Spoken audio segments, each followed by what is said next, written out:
Becoming Sister Wives, Chapter 5, Part 2. His gesture was so sweet and touching. My plan was to hole up in a hotel room and gorge on television viewing while I tried to make sense of my complicated feelings. Who was I now that I wasn't marrying Cody?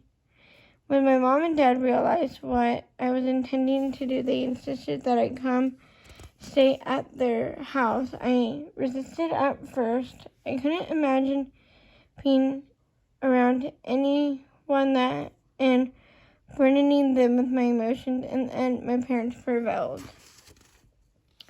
This is the time when you need people around you, my mother explained. She knew without my telling her how much I was struggling inside. My parents were completely right. Instead of wallowing in a hotel by myself, I needed to be surrounded by family and friends. Despite my sadness, I managed to enjoy myself, which was really important because it made the week pass more quickly.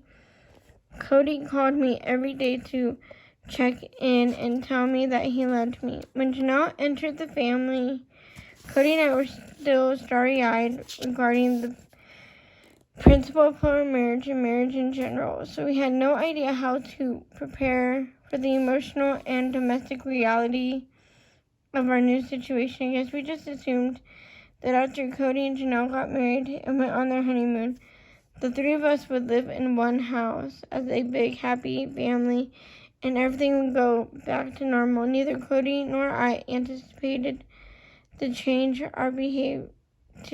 need to change our behavior when Janelle came into the house.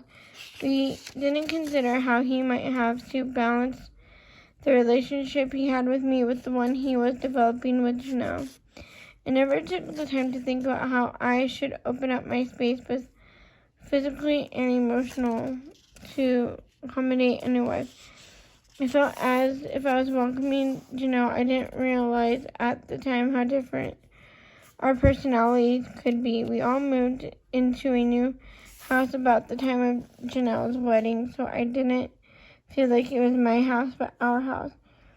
When we were deciding who would get what bedroom, I offered Janelle the master bedroom, thinking it might be something special to have as a newlywed. While I took the small bedroom at the back of the house, I didn't realize that Janelle wasn't the type to speak up for herself for what she needed. So I didn't know whether this was something that was important to her or even appreciated. I assumed that Janelle would feel free to behave with Cody the same I was with him, and I didn't realize I needed to change my behavior sometimes as well. The biggest mistake we made when we married Janelle was us all moving into a house together and not giving Janelle and me the space we needed to develop and nurture our own relationships with Cody. Having us all in the same house brought Janelle face to face on a daily basis with the romantic relationship Cody and I had. We were too naive to hide our affection for each other from Janelle, and I'm afraid to say she was confronted by it regularly, which I'm sure was both painful and awkward at times. Cody and I would hold hands or hug each other in front of Janelle, leaving her alone was probably a very uncomfortable situation. Although Janelle was by no means as physically affectionate a person as I am, it was not healthy or fair for her to see the affection I shared with Cody. I'm sure this led to hard feelings toward me. Living together from the start ultimately shortchanged the relationship we were trying to develop and maintain. Another reason Cody and Janelle had difficulty laying the foundation for their marriage during the first year was that they were essentially living under a veil of secrecy. Cody was simply unable to acknowledge Janelle as his wife outside of our church community.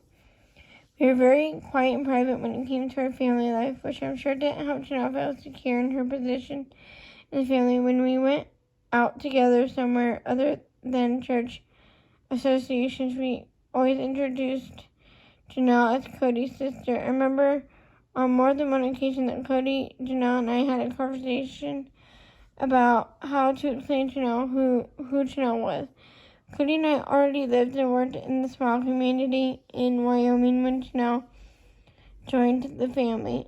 So it was Janelle whom we felt we needed to explain. Looking back, I realized it wasn't fair to Cody and Janelle's relationship to refer to her as his sister.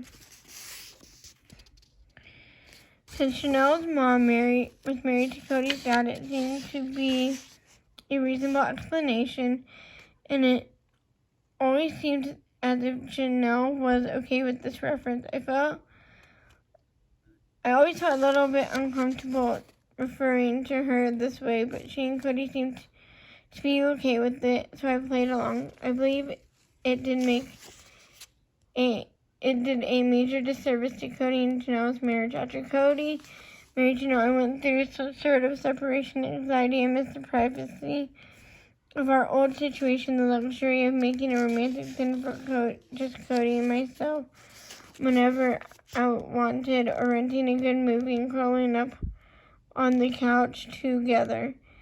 These are things you simply can't do when another wife enters the picture and is living in the same house. It can be perceived as preferable treatment, and this is just not okay in a plural marriage. This anxiety put a strain on Cody and mine's relationship and made me at times act unfairly to both him and Janelle. I have to admit that I didn't always handle the stress of new situation as I should have. I didn't know how to hold back or temper my opinions. I am a very direct person, when I have a strong opinion about something, it can be a little harsh since I see things black and white.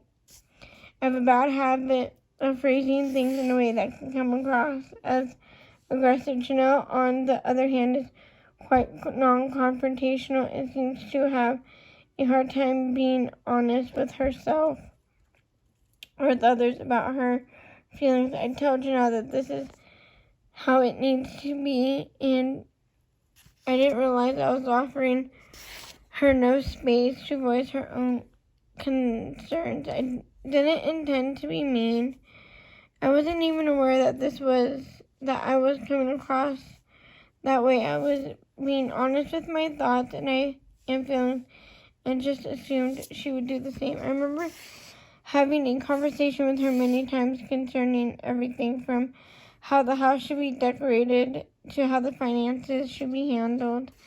I would tell her how I thought the situation should be taken care of, and because I had that type of personality, I just assumed she would voice her opinion as well.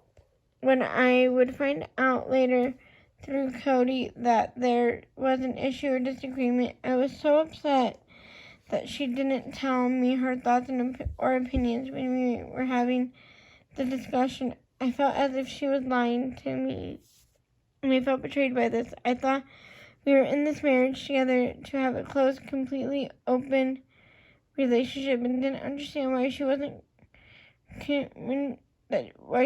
communicate honestly with me when that's what I was trying to do with her. I hadn't yet learned how to be softer in the delivery of my words and not be so overbearing. Naturally, the tentative friendship I had with Janelle deteriorated even more in the months following her marriage to Cody. I had always hoped that with her in the family, we would be able to work on improving our relationship. I wanted and almost expected to have a special sister-wife bond with Janelle. I realized early on, however, that wouldn't be the case. Janelle seemed very reserved toward me as far as becoming close friends. I felt that I had to accept that we wouldn't have the close sister-wife relationship.